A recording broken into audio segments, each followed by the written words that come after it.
आयुष्य नुसतं ठिकाण आहे महाराज भजनाची आणि ज्याला भजन कळलं ना भजे भजे कमंडनम समस्त पाप खंडनम सुविच्च विच समस्तकम सराधनेनो हस्त मनो जगन्मोचनम विशाल लोल लोचनम अनंत सागर ब्रह्मा कृष्णनागर भजे भजे कमंडनम समस्त पाप खंडनम समस्त चित्तरंजनम सदैव त्याचा असं डिझेलचा काय नाही हरी बके म्हणा सगळ्याचा अर्थ एवढाच होता नका नाही भांडण पडू सुद्धा नाही काही नाही चहुवेदी जाणं डिझेल जा काही शस्त्री करणं अटरानी पुराणं हे सत्य एकच आहे माझे चित्त तुझे हे झालं की बाकी काही नाही केलं तरी चालतंय द्वारकेचा राणा देव तुमचं राखतो फक्त सामर्थ्याने नाही तयारीनं भुकेला विठ्ठल येईल तैसा बोल आम्ही इकडे घेत आहोत कसं काय कोणी हात वर करा प्रेमाने राम राम जय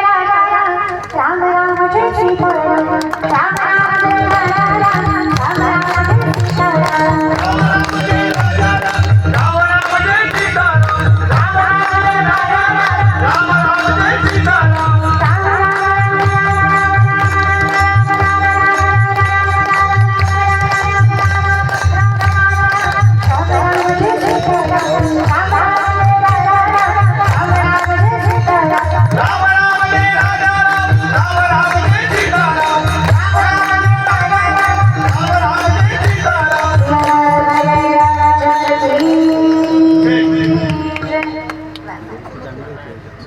खाली कोणी घ्यायला सांगितले मी तर नाही बाबा सांगितले का म्हणाले तुम्ही असं कुठं तुम्ही ऐकायला बसला बोलल्यावर झोप येईल पण मी बोलणार तुम्ही एवढे आले त्यातले अर्धेच कीर्तन ऐकायला आले अर्धे एकाच कामासाठी आले टीव्हीत बघितली एका समक्ष बघायची फरक नसतो काही कायम वाक्य लक्षात ठेवा माझं एक बहीण म्हणून सांगते संप्रदायाची ताईक म्हणून सांगते कीर्तनकारामुळे कीर्तन कधीच मोठं होत नाही कीर्तनामुळे कीर्तनकार मोठा झाल्याशिवाय राहत नाही हे भान आयुष्यभर ठेवायचं व्यक्ती मोठा नाहीये व्यासपीठ मोठं आहे कीर्तन कीर्तनच आहे प्रसिद्धी प्रारब्धाचा भाग आहे कुणाकडे आहे कोणाकडे नाही भगवंतात देव काही तुमची प्रसिद्धी आणि नाव लौकिक बघून दर्शन देत नाही तुम्हाला तुमचं शुद्ध अंतर्गत बघूनच देतो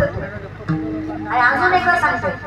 कुठल्या चॅनल मुळे महाराज मोठा झाला नाही महाराजामुळे चॅनल मोठी झाली त्याच्यामुळे कुठल्याच कीर्तन करायला हे फेम ते फेम दुष्क फेम लावू नका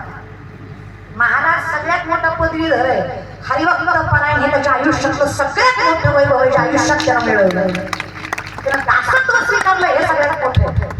तो चाकर आहे जगाच्या मालकाचा ह्याच्या पलीकडे मोठी पदवीच नाही त्याच्यामुळे हे विनोदाचार्य समाज प्रबोधन काय याच्यामुळे पुन्हा लोकांच्या अपेक्षा वाढते कीर्तनाकडे नको हरिभक्त परायण जे काही त्याचं नाव असेल त्याच्या वडिलाचं असेल जे काही असेल नाव